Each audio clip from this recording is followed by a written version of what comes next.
Buenos días, ¿qué tal? Sean ustedes bienvenidos. El día de hoy trataremos de hacer de una manera muy breve, en menos de 10 minutos, la explicación de una de las figuras más utilizadas en el sistema acusatorio, como lo es la suspensión condicional de proceso. La suspensión condicional de proceso es una manera de arreglarse entre las partes que pueden plantearlo el agente del Ministerio Público o el imputado a través de su defensor, con el fin de llegar a un arreglo entre las partes y que el proceso penal llegue a un arreglo, que de ser cumplidas las fracciones del 195, las 14 fracciones que hay allí, así como que se cumplen las 3 fracciones del 192, al cumplirse esta puede extinguirse la acción penal y por ende el sobreseimiento, ambos contemplados 327 y 485 del Código Nacional. Pero vámonos por partes. Primero, ¿qué es una suspensión condicional de proceso? Es un acuerdo, como se manifestó, que se plantea ante el juez por las partes para efectos de llegar a ese arreglo, y ese arreglo deberá tener condiciones y una reparación del daño integral en caso de que así sea acreditada. Para eso, lo primero que se tiene que revisar es que sea procedente. ¿Y cómo se revisa si es procedente o no?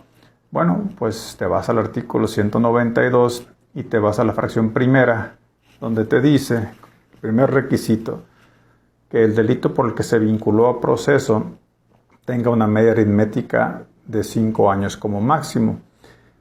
Es decir, pues todos conocemos la media aritmética del primer semestre de la carrera. Si el delito por el cual fue vinculado es de 2 a 6 años, bueno, pues simplemente le sumas 2 más 6 son 8, entre 2, 4, entonces sí cabe la suspensión condicional de proceso. La primera fracción ya se superó. La segunda fracción es que no hay una oposición fundada de la víctima u ofendido. Insisto, no es lo mismo víctima u ofendido. Pueden ser lo mismo, pero no necesariamente. Oposición fundada, porque a mí me ha tocado muchos casos aquí donde me dicen, no, señor juez, dicen los ofendidos, yo no quiero que se lleve a cabo la suspensión. Y le digo, su razón es que quiero que se pudra en la cárcel. Y digo, bueno, pues eso no es una razón, no es una razón fundada para que no se lleve a cabo. Tiene que ser una razón válida, lógica y de peso para ello. Y tercero, que no se haya realizado una suspensión condicional de proceso durante los 2 años anteriores, si se cumplió, y durante 5 años anteriores, si ésta se incumplió. Si no, no se puede llevar. ¿Qué sucede si ya se reúnen los 3 requisitos? Bueno, se plantea la suspensión condicional de proceso y de autorizarse esta, el procedimiento ordinario se suspende. Es bien importante manifestar que los plazos de prescripción se frenan, no siguen contando durante el tiempo que esté la suspensión, que originalmente está planteada que puede durar como un plazo mínimo de 6 meses, pero el plazo máximo que te da de 3 años es a segunda interpretación, porque el artículo proseguido te dice que el juez podrá ampliar el plazo más hasta por 2 años. Entonces eso deja interpretación de que si sería un máximo de 3 o un máximo hasta de 5, depende de la interpretación de cada quien, ¿no?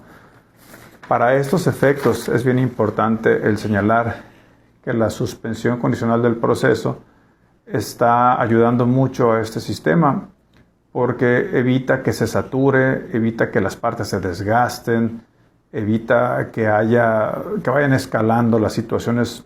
Como decían en la antigüedad y todavía se sigue diciendo, más vale un mal arreglo que un buen pleito. Entonces es una manera acertada si se te dan las condiciones del 192. Tomé una nota dentro de las 14 fracciones que trae las condiciones que se le pueden imponer a una persona. Hay unas que todos conocemos de trámite: residir en un lugar determinado, no acercarse a determinadas personas o lugares, etcétera. Las que ya conocemos: no poner en riesgo a la persona, someterse a la vigilancia que decide el juez. Entre sí, hay una que me llama la atención, y sobre todo si algún abogado en materia familiar lo está viendo aquí. Menciona la fracción 13ª, si mal no recuerdo, dice cumplir las funciones de deudor alimentario. Ok, muy bien. Si ya tiene una sentencia o una provisional del pago de alimentos, pues ya tendrá el juez penal una base sobre el cual exigirle que la cumpla. Pero si no se ha iniciado el procedimiento por el juicio de alimentos, pues le están dejando, o sea, a lo mejor interpretación suya, la potestad al juez de control que él fije una pensión alimenticia de manera provisional como las condiciones de cumplimiento. Yo no estoy muy seguro de que seamos la instancia competente para ello, pero bueno, así lo marca la codificación nacional en aras de la protección de los menores, ¿no? Es bien importante, hay un punto, yo sé que más de alguno no estará de acuerdo conmigo, pero desafortunadamente muchas veces los centros penitenciarios están llenos de gente que está allí porque no tiene los recursos, pues para pagar un buen abogado, para pagar los daños, para pagar garantías económicas y demás. El artículo 196 del Código Nacional, en su segundo párrafo, si no me equivoco, establece muy claro que el simple hecho de que las personas, de que el imputado no tenga los recursos, sea de escasos recursos, vamos, o no los tenga, no es un impedimento de ley para que se pueda llevar a cabo. Ya se discutirá caso por caso, pero a mí me encanta esta parte porque menciona que por el simple hecho de no tener dinero, no se te puede dejar allí, se te puede hacer un plan, una programación de pagos o qué sé yo, pero si no sería castigar la pobreza, lo cual sería deleznable, sería muy mal, sería algo que no corresponde a un sistema democrático como el que estamos, sin olvidar, obviamente, uno de los principios 20-1 constitucional, la reparación del daño es obligatoria y debe protegerse víctima y ofendido, pero tampoco dejar a la cárcel a alguien por una cuestión. Hay gente que está detenida por 5 o 10 mil pesos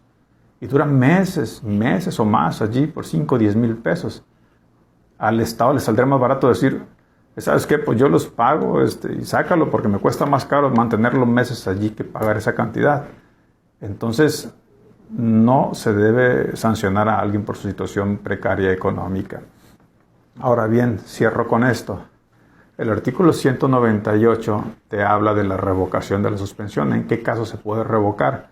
Bueno, pues cuando no haya cumplido alguna de las condiciones, cuando no haya reparado el daño, cuando vuelva a molestar a quien se dice víctima o ofendido, entre otras, se pedirá audiencia. Generalmente la pide la asesoría jurídica victimal o el agente del Ministerio Público y se le exponen al juez de control las razones por las cuales pide que se revoque. Y el juez debe resolver de manera inmediata. Puede resolver dos cosas. Primera, que se conserve la suspensión condicional de proceso nada más por el tiempo que dejó de cumplir. Supongamos que 2 meses dejó de ir a firmar.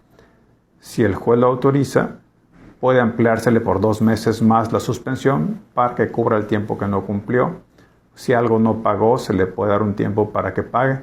Pero también, si a consideración del juez y a criterio del juez, ese caso debe revocarse, sobre todo cuando hay riesgo para las víctimas, se revoca la suspensión condicional de proceso y regresa a procedimiento ordinario.